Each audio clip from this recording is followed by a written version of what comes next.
ഗണങ്ങൾ നമുക്ക് നോക്കണം. അതുപോലെ മുന്നോട്ട് നോക്കുമ്പോൾ എന്തൊക്കെ ശ്രദ്ധിക്കണമെന്നുള്ളത്. ഓഹോ. അപ്പോൾ ഇത് കാണിക്കുന്നത് എന്താണെന്ന് വെച്ചാൽ ഈ മുന്നേറ്റം മാർക്കറ്റിൽ ഇത് കാര്യമായിട്ട് സ്വാധീനിച്ചോ? അതൊരു ശ്രദ്ധിക്കേണ്ട കളർ ഇൻവെസ്റ്റ്മെന്റിന് കൂടുതൽ റിട്ടേൺ കിട്ടാൻ സാധ്യതയുണ്ട്. ശരിയാണ്. പിന്നെ ഇത് മാർക്കറ്റിലെ ആ ഒരു മൊത്തത്തിലുള്ള സെന്റിമെന്റിനെ ചെറുതായിട്ടൊന്ന് സപ്പോർട്ട് ചെയ്തിട്ടുണ്ടാവും അല്ലേ?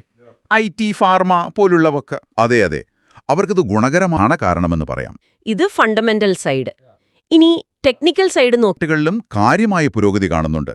നിഫ്റ്റി അതിന്റെ 21 ദിവസത്തെ EMA എന്ന് വെച്ചാൽ ഒരു സ്റ്റോക്കിന്റെ അല്ലെങ്കിൽ സൂചികയുടെ ട്രെൻഡ് സ്ട്രോങ് ആവുന്നതിന്റെ ഒരു ലക്ഷണമായിട്ടാണ് കാണുന്നത്. ഒരു ക്രോസ് ഓവർ. 1 ദിവസത്തെ EMA കുറച്ചുകൂടി ലോങ് ടേം ആയിട്ടുള്ള 50 ദിവസത്തെ ഹോം, ഓട്ടോ, IT ഒക്കെ സപ്പോർട്ട് ചെയ്തു. അതുകൊണ്ടാണ് ഈ മുന്നേറ്റം ഇത്ര മാർക്കറ്റിന് മുകളിലേക്ക് പോകാനുള്ളൊരു പുഷ് കിട്ടി. പക്ഷേ നമ്മൾ നേരത്തെ